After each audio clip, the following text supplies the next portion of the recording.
and every kind of entertainment to keep the human mind entertained, so that you don't get in the way of important people by doing too much thinking. You had better wake up and understand that there are people who are guiding your life and you don't even know it. We're in a lot of trouble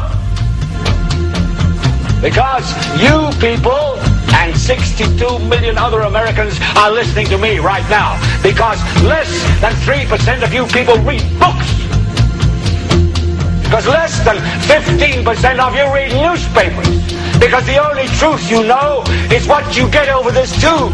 Right now, there is an entire generation that never knew anything that didn't come out of this tube. This tube is the gospel, the ultimate revelation.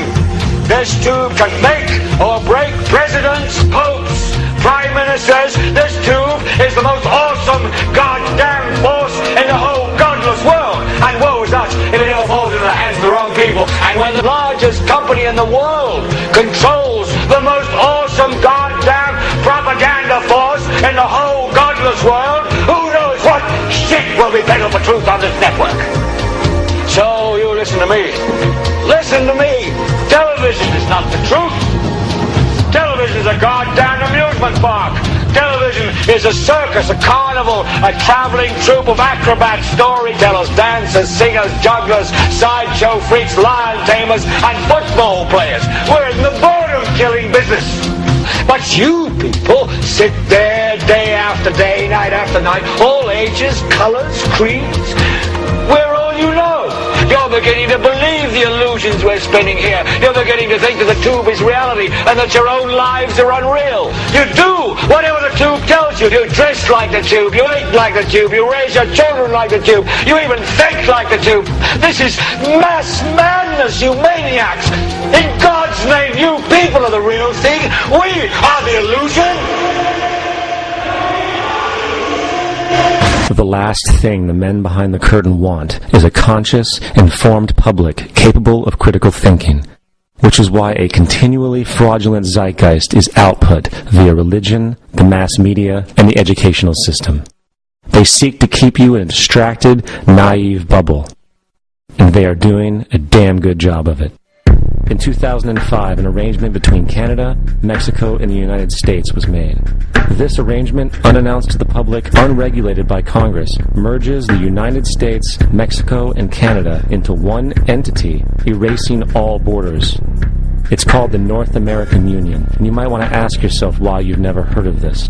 In fact, there is only one mainstream reporter who has actually heard of and has had the courage to cover this issue. The Bush administration's open borders policy and its decision to ignore the enforcement of this country's immigration laws is part of a broader agenda. President Bush signed a formal agreement that will end the United States as we know it, and he took the step without approval from either the U.S. Congress or the people of the United States. It's a deal that few have even heard of. It's being done again by very few people at the very top on behalf of the investment class, but the working class of people. Political officials across our country, from communities, from cities and so forth, they don't know anything about this. This isn't some trade agreement. It is a total removal of sovereignty from these countries, which will also result in a completely new currency called the Amero. Fall.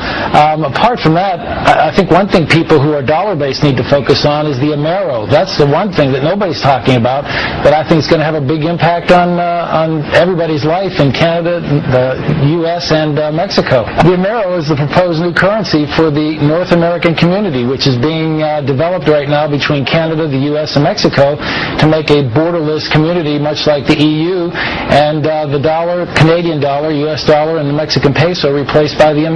By default of this agreement, the American Constitution will eventually be obsolete. You would think that a situation like this would be on the cover of every major newspaper.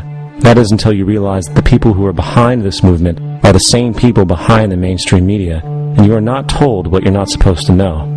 The North American Union is the same concept as the European Union, the African Union, and the soon-to-be Asian Union, and the same people are behind all of them. And, when the time is right, the North American Union, the European Union, the African Union, and the Asian Union will be merged together, forming the final stages of a plan these men have been working on for over 60 years. A one-world government.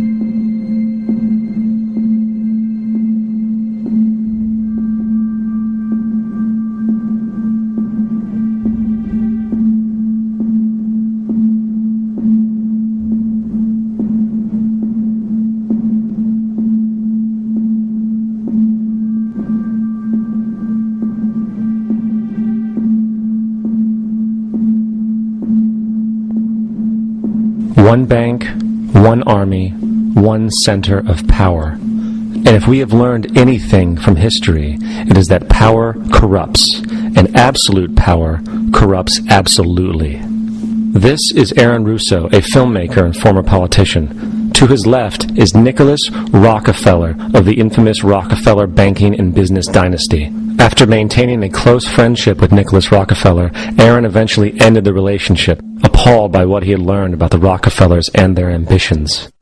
I got a call one day from an attorney woman I knew, and she said, "Would you like to meet one of the Rockefellers?" I said, "Sure, I'd love to." And we became friends, and he began to divulge a lot of things to me.